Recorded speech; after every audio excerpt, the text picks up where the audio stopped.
Welcome to the WorkJoy Jam podcast. I'm your host, Beth Stallwood, founder of Create WorkJoy. In this episode, I am joined by Dr Gary Crotaz, and he has such an interesting and eclectic career, both in terms of his actual working job and in terms of his not quite side hustle, but side job of joyfulness. And I'm not going to tell you about it. I'll let him share more with you when we get into it.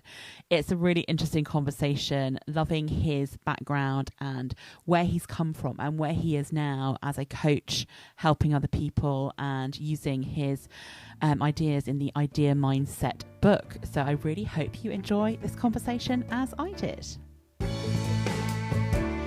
Welcome to the WorkJoy Jam podcast. This week, I'm really excited to be joined by Dr. Gary Crotaz, and I'm so interested in his story and everything he's doing at the moment, and also his new book. So welcome, Gary. I'm very excited for our conversation. Would you like to do a little introduction to yourself? Beth, thank you so much for inviting me on your podcast. I'm delighted to be here. Looking forward to our conversation. So I'm Gary. I'm an executive coach and an author, a newly impoverished author. I've just brought out my new book, which is called The Idea Mindset, which is a journey of discovery to find a future working life that you love. I've had, I think, one of the world's most eclectic careers, probably. So I started out studying medicine. I went to medical school and I trained to be a doctor. I spent 8 years at medical school and did a science PhD along the way. And in my late 20s, realized that actually I didn't want to be a doctor, but it took me that long to work that out. And I switched out of medicine when I qualified. And instead of taking my first job, in an A&E department of hospital or something like that, I transferred it into business. And so I started my working life as a strategy consultant, working with one of the big global management consulting firms. I spent about 10 years in strategy and then realized I should go and get a proper job instead of always being somebody else's consultant and joined Mothercare. So I was in Mothercare for about 5.5 years, eventually as their director of group strategy and on their exec team as customer director. And I came out of Mothercare about 3 to 4 years ago to do a more sort of portfolio career. So I did some projects, I did some consulting work, and I started my professional coaching career at that time, although I'd been doing that for quite a long time before. I was interim director of group strategy at Selfridges Group. So I spent some time in the middle of the pandemic, actually, working in the luxury retail space. And then just over a year ago, I decided that I really wanted to take my coaching career full time. And so I stepped away from my corporate career. And since then, I've been focusing completely on coaching and developing my book. Now, my secret double life as we've gone through that journey, which I know you want to talk about, is my ballroom dancing. So I started ballroom dancing when I was 4 years old. And I showed some people yesterday a picture of me as a very cute 4-year-old holding my bronze medal certificate very proudly. And I'd done that all the way through when I was at school, teenage years, and a little bit at university. And I finished, what I was doing with ballroom dancing when I was at university, really, and everything got very busy. And I came back to it in my late 20s when I was in my first corporate role, in my first consulting job. And that actually turned into another 10 years of a career. And with my wife and with my now wife, we trained and competed around the world, ended up representing England 7 times at World and European Championships. So that was my kind of, I sometimes say side hustle, but actually it was like a literally parallel full-on career. Yeah. That's something that I did for a long time and retired in 2013. So I've done a variety of different things, and I've brought that together now in this book, The Idea Mindset, which is finding your identity and direction, so who you are, where you're going, for a future with engagement and authenticity. So from in my story, it's about the dancing, finding that thing that you really love, the thing that really connects with your values and purpose. So there you go. That's me. I have so many questions for you now, so get ready. They're coming your way. It's such an interesting career, and I'm going to start really early on, if that's okay, and ask you some questions. And it's a really interesting one. So you spent 8 years at medical school, and then you did this like very small little bit, and I did a PhD as well along the way, because why not do more than one massively difficult thing? Yes. And I'm really interested to know, because so many people, if they got to that point, we all have this thing in our brain, the sunk cost bias stuff. We've invested loads of time and energy and money into getting this thing in your medical school career. To have the courage to say, actually, that's not what I want. How did you come to that decision? Because that's fairly early on in your career, but lots of people come to this decision 20 years in. But it's a really hard one to kind of go, oh, actually, that isn't what I want anymore. It's not what I want to do. I'd just love to know a bit of your thought process. It's very interesting, and I spent a long time since then reflecting back on what that looked like. So, when I was 17 doing A levels, that was when, certainly in the UK, you decide to go to medical school then. In the US, it's a little bit different, and you've done another degree, you've done your first degree before you think about going to medical school. But I think it's quite difficult for somebody that's 17, unless you come from a medical family, and I didn't, to really understand what the life of a doctor actually is, because there are so many elements to it. You've got the knowledge you have to acquire, the work you're doing helping patients, but then also the lifestyle of being a doctor, which is a pretty sort of tough environment. And the first time you really have visibility of it is when you're starting to do your clinical training. So you've done probably 3 years of training, which is all the, in the library, in the lecture hall, learning the basic science of medicine. And then you go into your clinical training in the second half, where you're on the wards in a white coat with a stethoscope around your neck, meeting real patients and seeing medicine, in real life. But even then, as a medical student, you're kind of on like a treadmill that, you're a second year student, now you're a third year student, now next year you're going to go and start doing pathology, or you're going to start doing obs and gynae, or you're going to start doing pediatrics, and you're always just progressing through that path. There's never really a sort of moment when you stop and say, is this for me in totality? Because you're spending 8 weeks on one rotation, 6 weeks on a rotation, 12 weeks on a rotation. And for me, there was a moment when, so I did a particular medical degree, which is called the MB PhD program, where you actually sandwich your PhD in the middle of your clinical training. So I was in Cambridge for that part of my training, and I did a year on the wards, and then I spent 3 years mainly doing my PhD. And then I came back and did another sort of 6 to 12 months of ward training before I qualified. And it was when I was in my lab, and I was working alongside qualified doctors who were coming back into research to do a research degree to support becoming a consultant. That was the first time that I was really talking to experienced senior doctors about what their life is like. And I realized at that point that I just hadn't appreciated, I hadn't understood the challenges of the medical career in terms of the toll it takes on you personally, in terms of the hours, in terms of the intensity of training over 15 years after you qualify, and some of the restrictions in terms of your ability to choose where you work, what you work in, because it's a pyramid and there are very few roles at the top of that pyramid. And I think I realized that I wanted to have greater control over my career than I thought I was going to be able to have in medicine. So I loved helping people. I loved the time I spent with patients. I loved the dynamic of medicine from that perspective. But I thought, if I wanted to work as a doctor in London, having trained in Cambridge, it's not actually obvious that I can do that, because the way the career works, that's just not always possible. And I thought, I'd like to be able to say, if I want to work in this part of the country, if I want to work in this kind of area, if I don't like what I'm doing, do I have the ability to pivot and change and do something else? I realized, but I was in my late 20s at this point, that I didn't think I'd be able to do that as much as I wanted to. And so then I realized that if I did want to make a move and do something quite different, then I had to do it now. Because if I was going to change, I was going to change into something quite different from anything I'd done before. So to go into business, I had no finance training, no business training, no management training. So I was going to have to go in as a new first year, with life experience, but not practical work-related experience.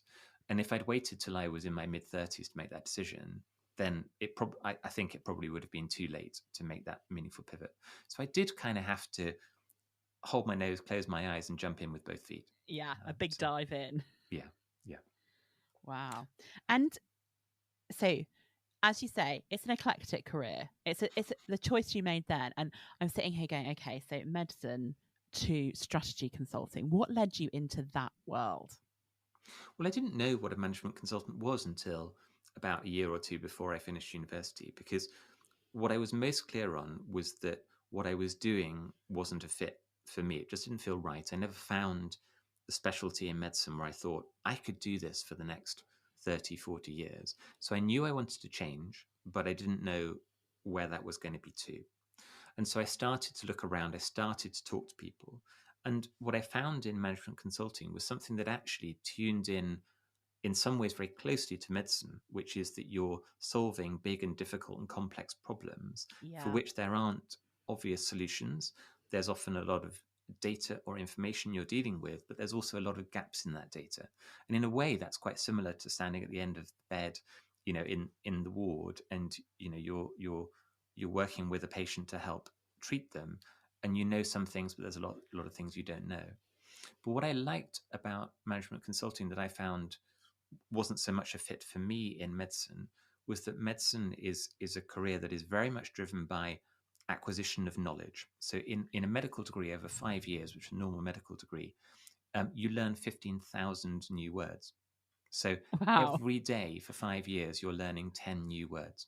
It's just extraordinary. You learn more new words in a medical degree than you do in a language degree.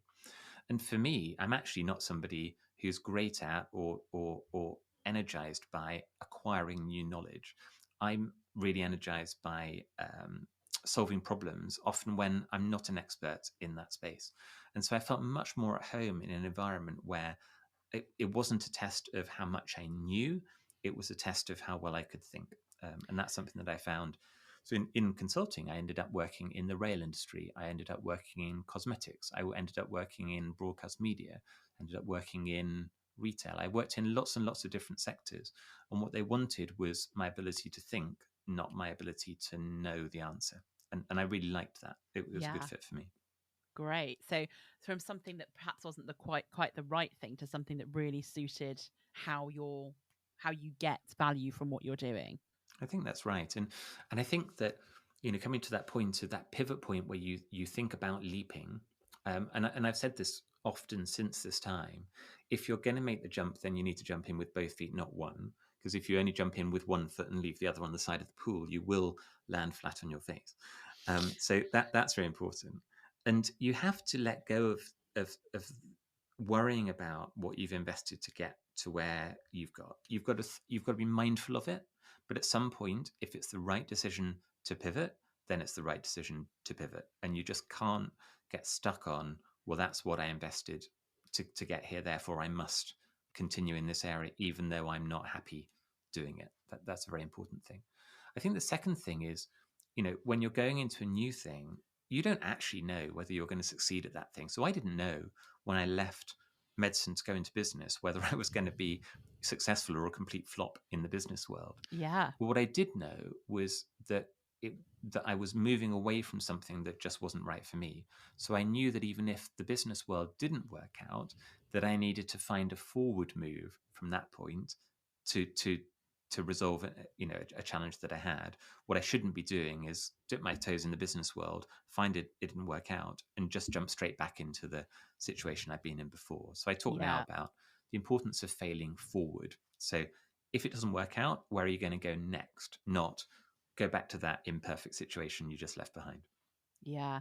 And it's hard, that, isn't it? Because sometimes when we get that fear of failure, we either don't jump, or as you say, you jump with kind of one foot in the past, one foot in the future. And the kind of inner want to retreat back to something that you know, even if it's not what you want, can be quite a big pull for people.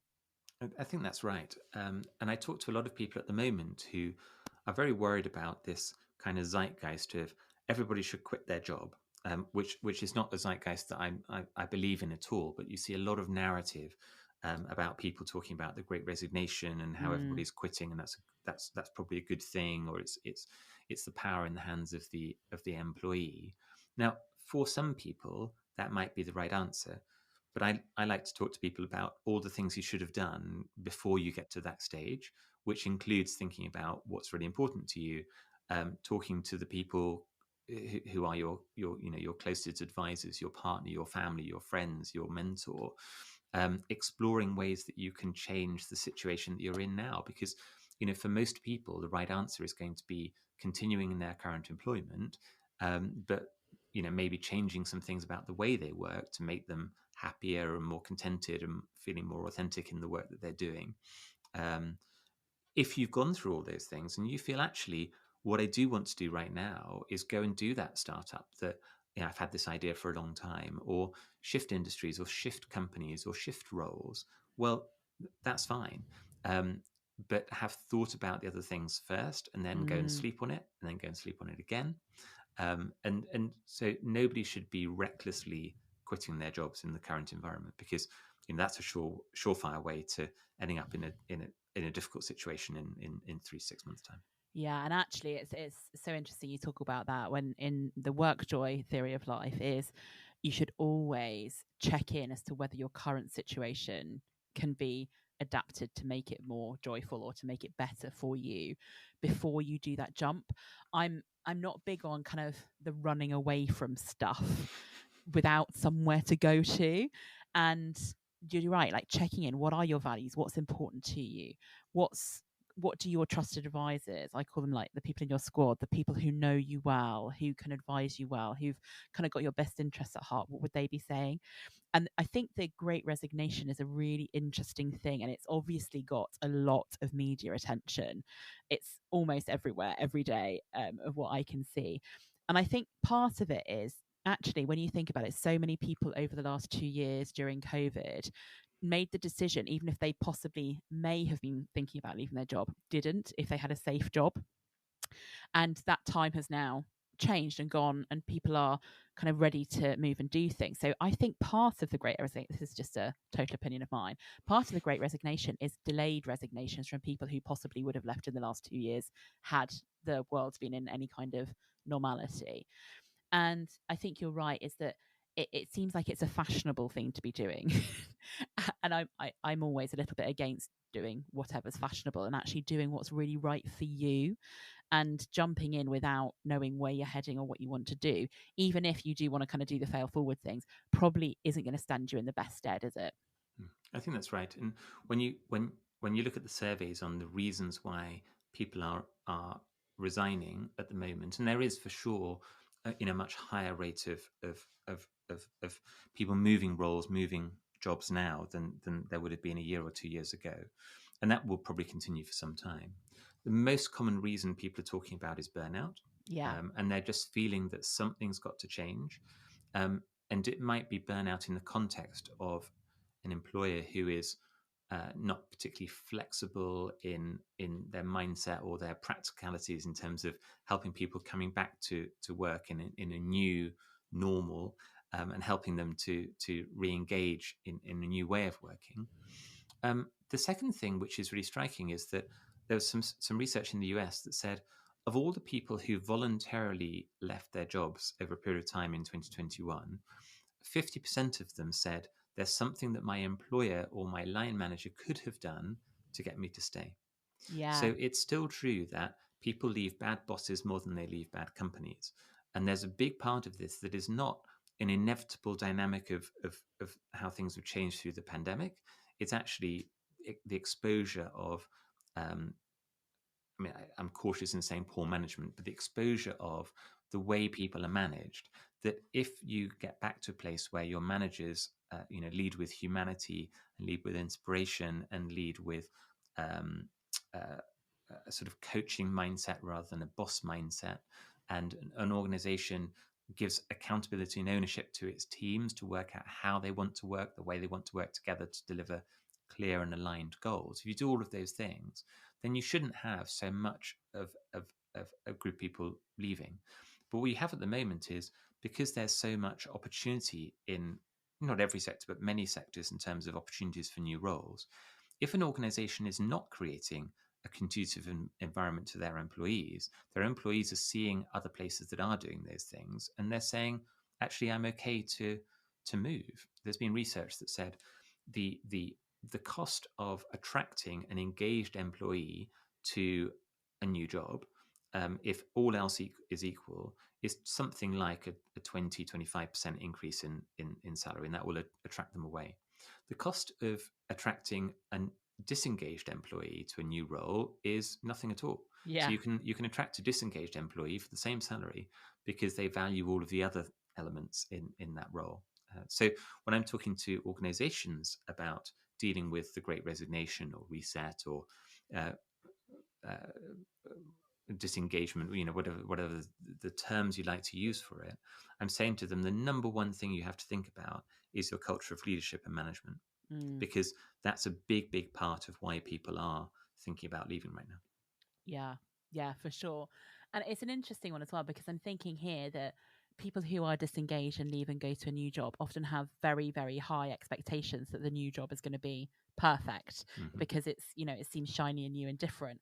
And actually, if you haven't done the inner work to think about what it is that you want to do and where you want to be and what boss you want to work with, what type of style and culture and leadership you want to be with, and finding that, you can actually kind of jump out of the frying pan and into the fire and be in a similar situation because you've not done that work as well. So I think your advice of making sure you explore before you jump is some really good advice. Even if you know you're going to jump, it's where are you going to jump to, and I is think that that's the right. right place for you? And I'm a big one for personal accountability and ownership. Yeah. So if you walk into the new role and you're sitting there with a mindset of, but they didn't give me what I wanted in the last role, and now they're not giving me what I want in this role, my question to that individual would be, well, what are you doing to create and intentionally shape the role that you want, the environment that you want? Are you communicating what's going to make you happy and engaged to the people you're working with? Have you explored the art of the possible? And have you thought about what you'll compromise on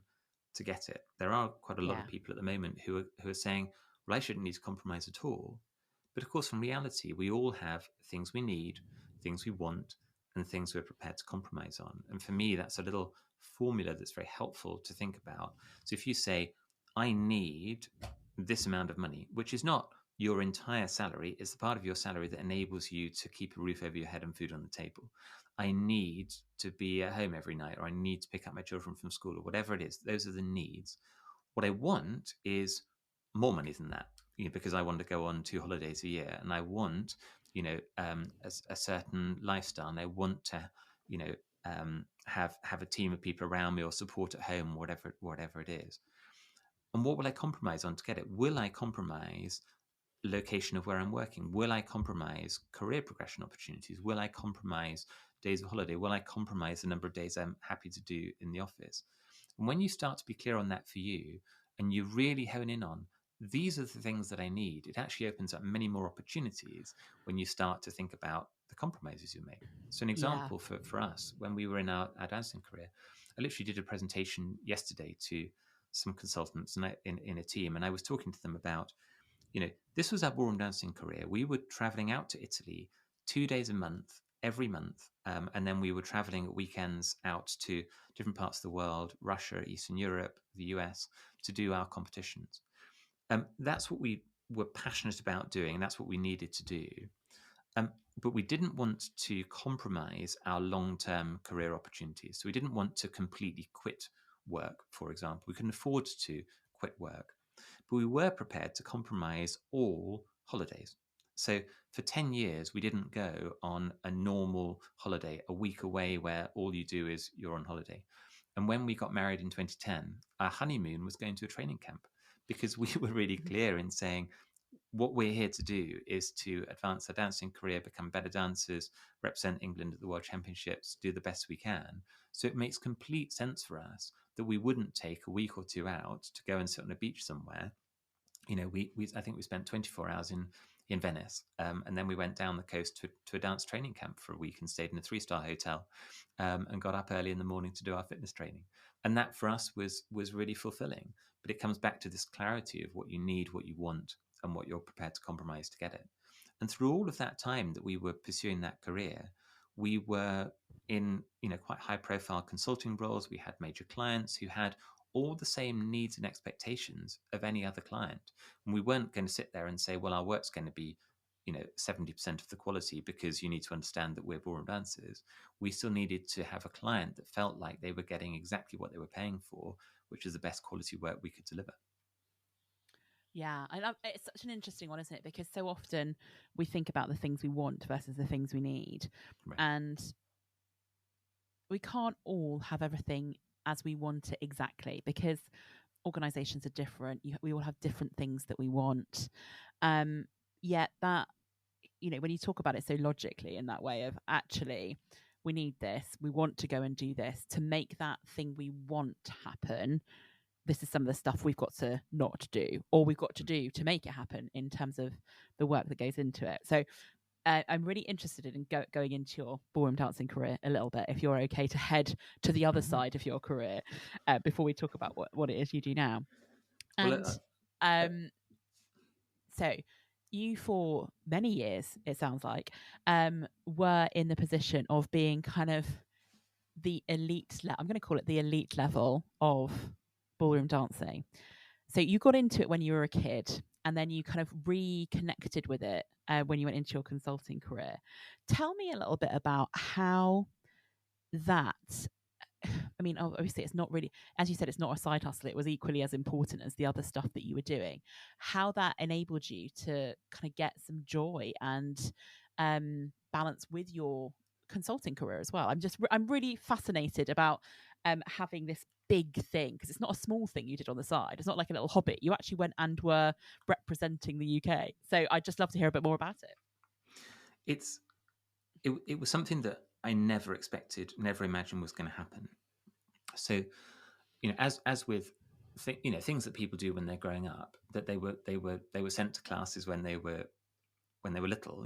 I was taken to classes when I was 4 years old. I was taken to classes when I was 4 years old. I had my first dancing partner when I was 9 years old. We did little Sunday circuit competitions in school halls and church halls and places, and then a bit at university. And I was the university national champion as a dancer. And then as clinical training, and I was traveling around to hospitals doing all that training. It was just impossible to do that alongside dancing. And so I had genuinely just sort of drawn a close to that chapter of my life, put my shoes at the back of the cupboard, and thought, I would never meaningfully dance again.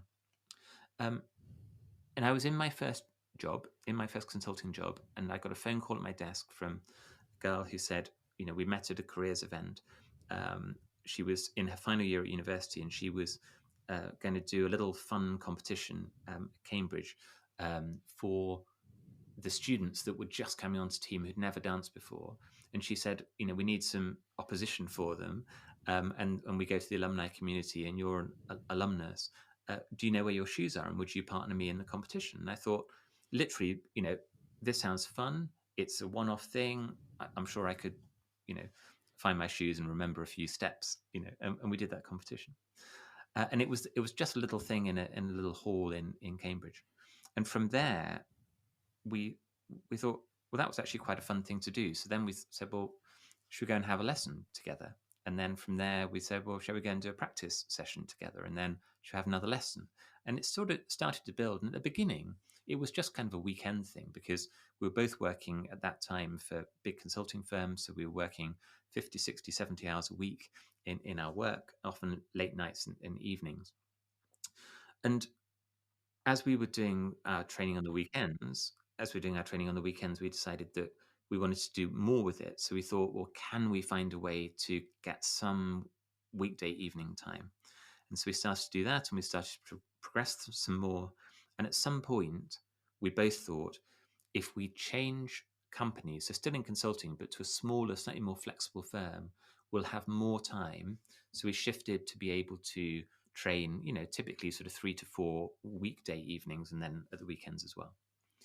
And then there was a real pivot point, which I call my unlock moment, which was this moment. We'd been competing in the British Championships for 3 years. We've made the quarterfinal of the British Championships 3 years in a row. But we kind of plateaued, and we knew we'd plateaued, and we were getting a bit older. And we just got to this place where we thought, we're done with doing this, chasing around the country every weekend, trying to squeeze in all the training every weeknight. We've been doing it about 4 or 5 years. And we thought, we're either going to finish and just say, this was our time, now let's pursue the rest of our other career, or we want to find out really how the best in the world do this. And we're both kind of ambitious, bold people. And we thought, why don't we give that a go? But it was something that just felt so impossible to do. So if you're a ballroom dancer, the equivalent is if you're a distance runner and you go to Kenya or Ethiopia to run with those athletes out there.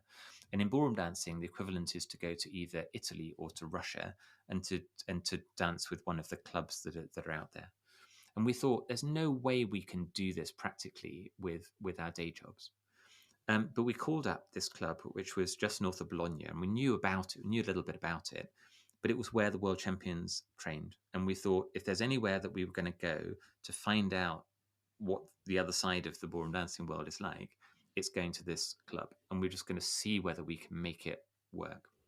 And so we started going out there once a month, and we talked to our bosses and said, is it possible to split our holidays into blocks of 2 days? So we'll take 2 days every month, and we won't take a summer holiday, we won't take a Christmas holiday, and we're going to see whether we can make it work. And let's just, keep talking about it. And as we did that, we managed to make it work with clients, and we managed to make it work with the dancing. And we ended up doing it for several years. We ended up turning professional. And competing, as I say, at World and European Championships. But going out to that place in Italy, we suddenly realized that when we thought it was difficult, there were other people out there who were facing much more challenging situations and making it happen. And we suddenly realized that we had to reevaluate when we said what we need, we actually had to be a lot more ruthless than that. So there's a story I talk about in the book where we met the number 2 professional couple from the Netherlands. And we said to them, we met them in Prague at the Prague Open. And we said, so, which flight did you arrive on? We arrived on some, I don't know, EasyJet flight or something like that. And they said, oh, we didn't fly because we can't afford plane tickets because I'm a student and he's a welder. And we said, oh, how do you get here? Well, we have a sort of rickety old car, and we drove overnight, Friday night, after work, from Amsterdam to Prague. And I looked it up, and it was like a 10-hour drive. And we said, well, okay, but tomorrow you're going to be able to have a good night's sleep and then drive home and rest on Sunday and go back to work on Monday. They said, no, overnight tonight, Saturday night, we're driving from Prague to Paris, and tomorrow we're going to dance the Paris Open Professional. And then on Sunday night, we're going to drive overnight from Paris back to Amsterdam, and we'll be back at work at 9 o'clock on Monday morning. And we just sat there and went, so we've been sitting in the UK in our consulting jobs, earning, decent salaries, going, it's really hard to do this professional dancing thing alongside day jobs. And yet here there were people who had nowhere near the means that we did, and they were just making it happen. And we just took away so much drive and energy from meeting people and realizing that if you have that passion and you have that commitment, you can just find ways to make it happen. And after we retired in dancing, it really changed the way I thought when I was in corporate roles and going on into coaching. And now I'm much, much more ruthless for myself when I say, what are my needs? So, for example, recently I've been publishing the book, and people laughed when I said, well, I haven't replaced my shoes that have worn out because I've put the money that I've got into publishing the book. So I want the book to be the best it can be. And they thought I was joking. I was like, no, at the moment, I don't need new shoes. So I can deal with old shoes. And for the first time in 20, 25 years, I've replaced the laces from one pair of shoes that had holes in the soles and put them onto other shoes that didn't have holes in the soles, but their laces are broken. And for me, it's just a very natural thing to do, because that's like in the dancing world, you just find a way to get to where you need to be to do the competition you need to do. So it's a whole mindset thing. Yeah. So I love it. And it's so interesting that you managed to make these things work and find that time and find the space to happen. And the other thing I was just reflecting on while you were talking there is that the difference one saying yes to one request could make, like one phone call, basically life changing, isn't it? You had the phone call that said, will you partner with me for this one event? And then you look at everything that's happened since that one call. I know, we've been married 11 years. So yeah, it is amazing. And you just think, I'm not a great believer in fate, but there's something about, you can't predict the journey you're going to be on. So actually, when I'm talking to people in coaching and in the book about your long-term vision, I say something along the lines of, it's great if you're really clear and you're really focused on an end goal, I want to be running, a fashion business with 100 employees in 10 years' time. Amazing. Or I want to have 3 children and live in the country with a swimming pool. Amazing. But actually, most people, and I would include myself in this, don't have that clarity of vision. Yeah. It's about playing your cards the best way you can at any moment in time. So when I'm talking about your direction of travel, which is the D in the idea mindset, I talk more about when you're faced with the choice, how do you choose whether to go left or right, even if you don't know what the long-term plan is? And to do that, the way people tend to do it is by having an idea of the kinds of things that are important to them. So, for example, for some people, legacy is really important. And for other people, legacy isn't important at all. And if you can think about for you, well, legacy is really important, then when faced with the choice, I just got called up by a headhunter for a role in another business. Do I stick in this role or do I explore that other role? That's a choice that you've got to make a decision on tomorrow. How do you make that choice? Well, it's thinking about lots of different factors in terms of what's important to you, even if you don't know what the 10 or 20-year goal is really going to be. Yeah. And it's a much more realistic way of considering those options, because you're right. Like, I actually don't know many people who could tell you where they want to be in 10 or 20 years' time, because the world is so changeable and we're changeable as humans. We don't have one set thing and kind of a narrow path. And that idea that you can cling to probably isn't the right word, but the things that are important to you, and to use them as the guide as to how to play your cards in the right direction for you at that moment in time, rather than a very set this is where you're heading and you have to do everything in relation to that one thing and never change it. It's a much more flexible way of considering where you're at. Something I spend a lot of time working with clients on, and I talk about it in the book as well, is talking about understanding your natural talents and strengths. So Yeah. a lot of people are very hung up on the skills they have, the experience they've built up over time, the industry they work in, the knowledge they hold, which is all important. But you can end up in a very sort of narrow space if you sit there and think, what I do is I'm an expert warehouse operative in this kind of warehouse. It's like, that's great. If you want to pivot to a different kind of role, then here are the other sort of warehouse roles you can take. It's quite interesting to then look at that same question through a different lens, which is, what are the things that I naturally do well? How do I think? How do I act differently from other people? So when you go through these processes, and there are some formal ways that you can do that. So a lot of my clients do like a strengths assessment, which is called Gallup Clifton Strengths, which you can do online. It's a paid sort of online survey to do. When I do that Clifton Strengths, I find that my top strength, my top talent, is something called Maximizer, which says that for me, I love situations where it's already good and I can make it world class. And I see that coming through in the way I thought about my retail career, in the way I thought about my dancing career, in the way I thought about writing a book. There are other people who are really driven by, it's broken, I can fix it. But for me, it's broken, I can fix it is really, really low down. So when I come across that kind of situation, I'm just not attracted to it. I'm not energized by it. And understanding that for me, my energy comes from, it's good, I can make it world class.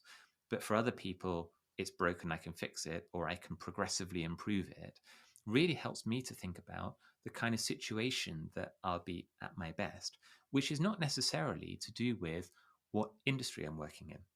So I can track back and say, in medicine, how would I have been a doctor in an environment at my best? Well, these kind of parameters would have had to be true.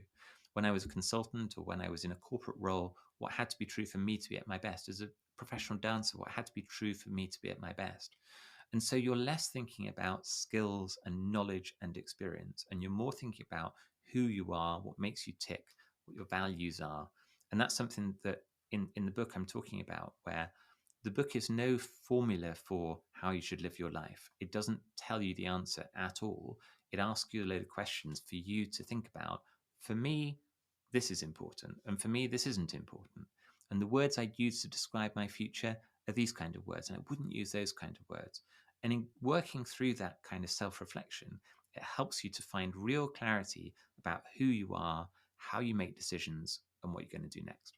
Yeah, love it. And it's really exciting. So going on from going into your coaching career and then writing a book. I'm a person who is currently writing a book, hopefully to be out January 2023.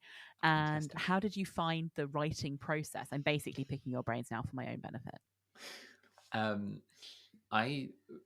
A lot of people are really surprised that I very, very, very rarely read books. So in the last 10 years, if I've read 3 books, I'd be quite surprised. I just don't read very much.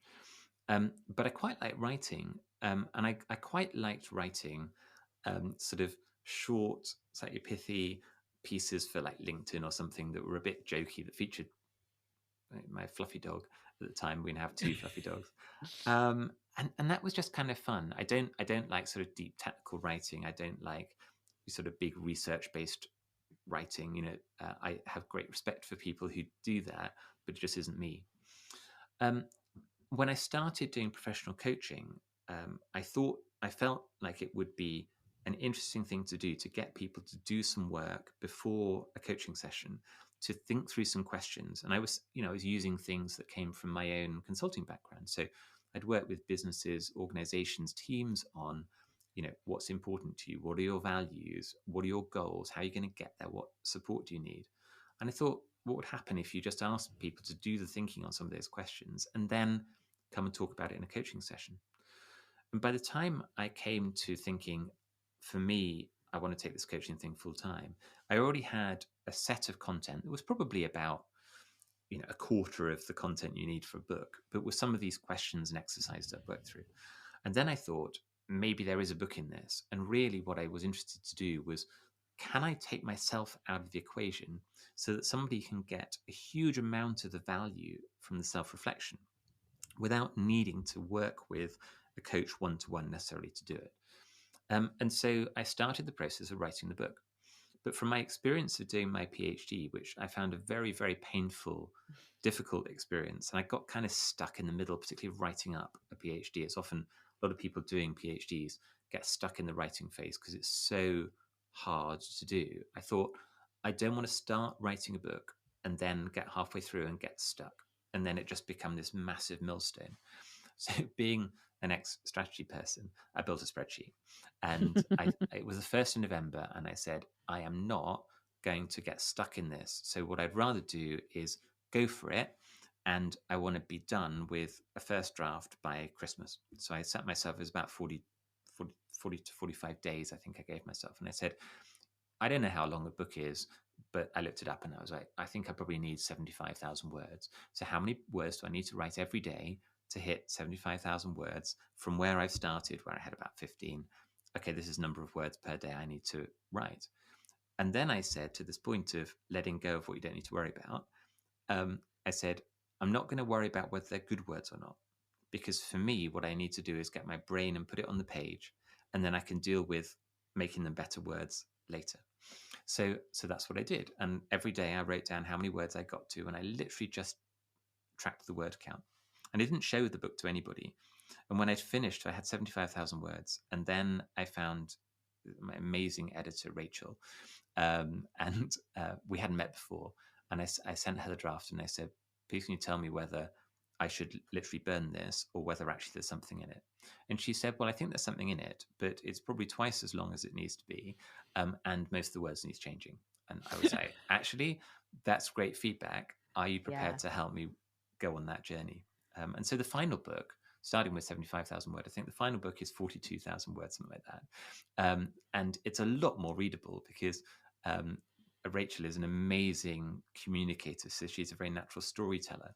So where a lot of my language was a little bit too corporate, a little bit too logical, a little bit too unemotional, and she really helped it bring it all to life and make it a really workable book. So we actually worked together over the course of 7 or 8 months, probably working through different drafts and iterating and adding sections and taking sections out. Huge amount of that first draft just ended up on the cutting room floor, and that is absolutely the best place for it. But I think that start point of just saying, I just need to get so far gone that this becomes an irreversible commitment. I can't go back.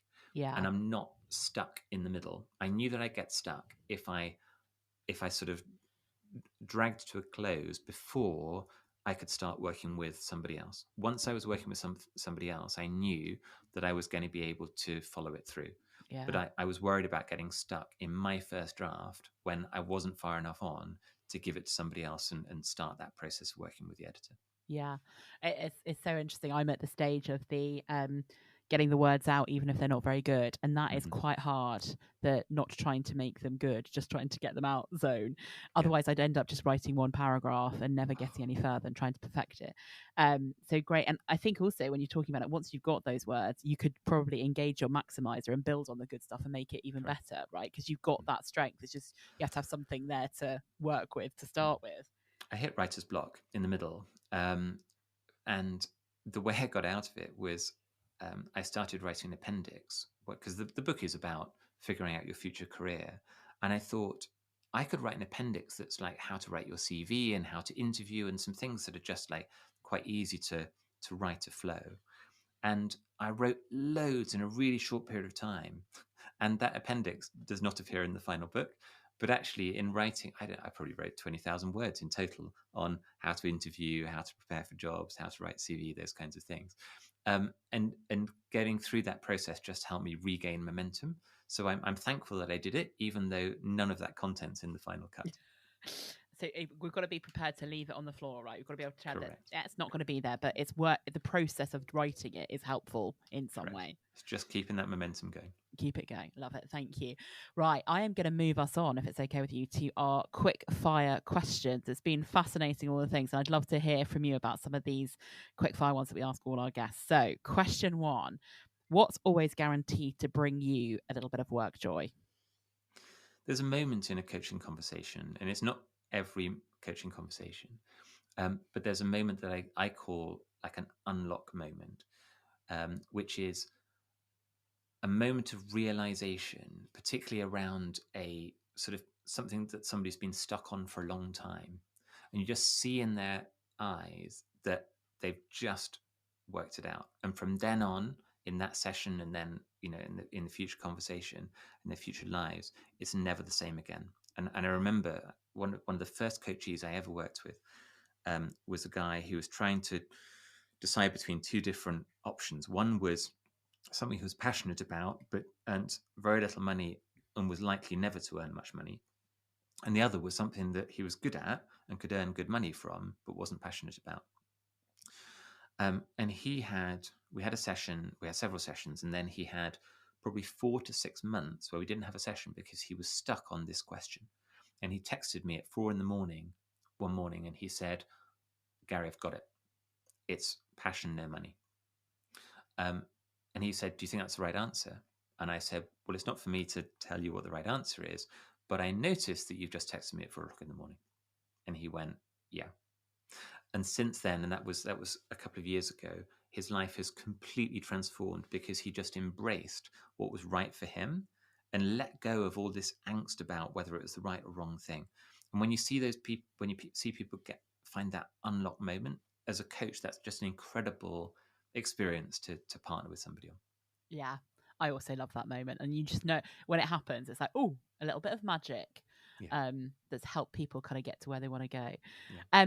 So you did say already that you're not a big reader, but are you currently reading a book? And if you are, what is it? I am indeed currently reading a book, and I was recommended this book by another coach in the US who's on a similar journey to me, where she's developing a coaching practice, and she's also developing a sort of a speaking practice and building a platform around what she believes in. And she recommended this book, which is called The Referable Speaker, which is by Michael Port and Andrew Davis. And it's a great book, which is about helping you to think about how you build a speaking career and how you build a platform when you're not famous and you're not in a high profile role, but you've got an interesting story to tell. And it's really interesting because and I like it because it's quite a short book and it's quite practical, but I'm finding it's really making me think differently about how I can think about building a platform and sort of a personal brand around speaking. Brilliant. Love it. I think I might have to have a little look at that one as well. It's a great book. Next question. what is the best or most useful bit of advice that someone has given you in your life that you always find yourself coming back to? I've told this story before because it is genuinely a really, really impactful story for me. So when I was growing up as a dancer, I would go every week to a practice session that was held in a little studio in Watford. And the couple that ran the studio, so I'd probably known them from the age of about 13 or 14. They'd known me all the way through my dancing career. And they were, one of the really celebrated professional couples of the sort of mid to late 20th century. The first professional couple to dance on the other side of the Iron Curtain, actually. Oh, wow. And when I came back to dancing, I was probably in my early 30s, and my wife and I were competing at the British Championships in the Empress Ballroom in Blackpool, which is like the mecca of ballroom dancing. And Ernie was sitting in the front row of the competition, and he was quite elderly and quite ill at that time. And he beckoned us over in the practice session, and he said to us, "I just want to tell you that, as you pursue your career and you strive for goals and you strive for improvement," he said, "I want to give you this piece of advice, which is don't forget to enjoy the journey as you're going." And he Yeah. said that's the thing that when he looked back over their whole career and all the places around the world they dance, he said, "I'm so pleased that we took time out to enjoy the journey and didn't just sort of run headlong into all those things and then get to the end of it and look back and feel like we've missed out on that enjoyment." And it's something I talk to my coaches about that a lot, because you see that, that's not something specific to the dance world. You see so many people who are running at 1,000 miles an hour, trying to achieve all these things, trying to do all these things. Um, and when's the moment when you sort of step back, smell the flowers, see the sunset? I think that's been really good advice for me and keeps me grounded. It's great advice. I love that. And to have it when you're young as well, so you can actually use it. Really, really useful stuff there. Next one. What is one super practical bit of advice to our listeners that's something they could maybe go and do now or tomorrow or the next day that would help them get a little bit more work joy? What would you suggest to them?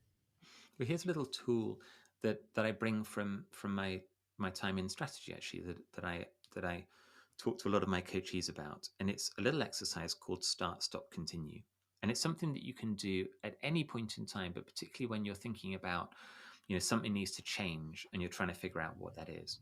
So you take a piece of paper and you draw 3 columns on the piece of paper. The first column is start. So what are some things that I'm not doing today that I need to start doing?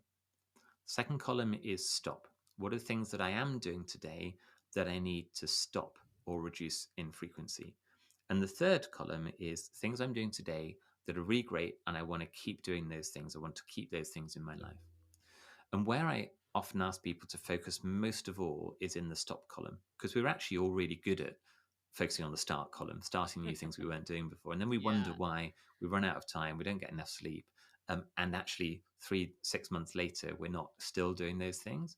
And that's because we're not very good at stopping. And I talk in the book about the idea of thinking about your shoe cupboard. And if you bought some lovely new shoes, if you never throw away any of your old shoes, then all you end up doing is stuffing the new shoes into this sort of squeezed corner of your shoe cabinet. And of course, they get damaged and battered. And it's like sometimes you need to throw away some old shoes, even if they're shoes that you've loved, and I'm a great fan of the sort of Marie Kondo Mm, mindset of thank something for for its the service. services provided for you, but let it go. Because if Mm. you're really going to make the most of the new things that you're starting, you need to start with stopping. And that's something that doesn't come very naturally to us. Yeah, yeah, for sure. I love a start, stop, continue, and actually doing it on yourself versus on a business or a challenge Right, is a really interesting one right. to refocus your attention. And yeah, you're right. You've got to let some stuff go to be able to bring new stuff in. And sometimes I think that the burnout that people are experiencing is because we've forgotten to let some of those things go, and we're trying too hard without trying to do everything or have everything. I think that's exactly right.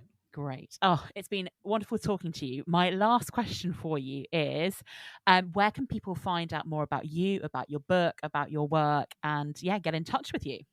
Well, thank you so much. So I'm on Instagram at Gary Crotaz, and I'm on the web at garycrotaz.com.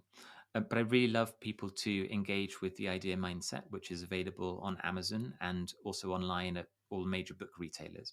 And it's available depending on how you like accessing your books. It's in physical form, it's in ebook form, and we've also done an audiobook of the idea mindset that contains a bonus chapter with one of my coaching clients talking about the journey that she went on as she went through this program and what it did for her mindset, which I think is one of the things I'm happiest with. I've really enjoyed doing through the process. I really love the audiobook of the idea mindset. So do engage with it there, and I think you can get the audiobook for free if you're signing up for the free trial for Audible. So a lot of people have accessed the book that way. But yeah, those are the places you can find them. We will make sure we link to all of those on the show notes, etc., so that people can link straight through. Well, Gary, it's been wonderful talking to you today. Thank you so much for sharing your incredibly varied and very interesting career and life history with the dancing, and for sharing some great and really useful advice. So thank you so much for joining me. Thanks so much for having me. Well, thank you again to Gary for joining me on the WorkJoy Jam podcast.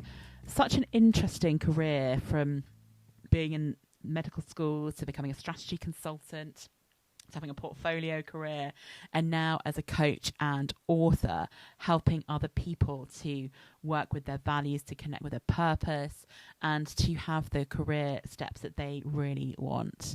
I was also fascinated to hear about Gary's ballroom dancing career and how that led him to understand what you can do between what you want and what you need, to look at compromise, to think about what are you prepared to sacrifice to have the things you want.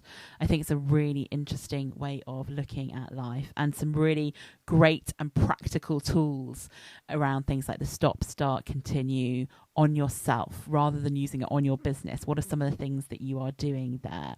So I really enjoyed this conversation. Thank you, Gary, so much for being part of the WorkJoy Jam. If you are interested in finding out more, we have lots of episodes available of the WorkJoy Jam. 5 seasons in total so far. Do go and check out different episodes, because they all come from different angles with different people and different backgrounds, different experiences, different advice. And I really love hearing all different advice from different people, so I hope you do too. We also have a free download, the Where Do You Get Yours? It's available on the website www.createworkjoy.com. Do download it if you're looking at how to get some more workjoy into your life. It's a really good place to start.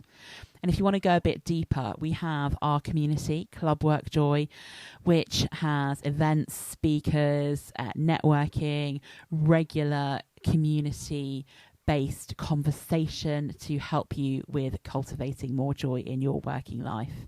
And if you're looking to go more deeper than that, we have the WorkJoy Way program, which runs twice a year, which is a 16-week coaching program, coaching with me, group coaching, and a number of experiments that you can do on your own to help you to really dig into the subject of workjoy and to get where you want to be. Thank you so much for listening, and I will speak to you again soon.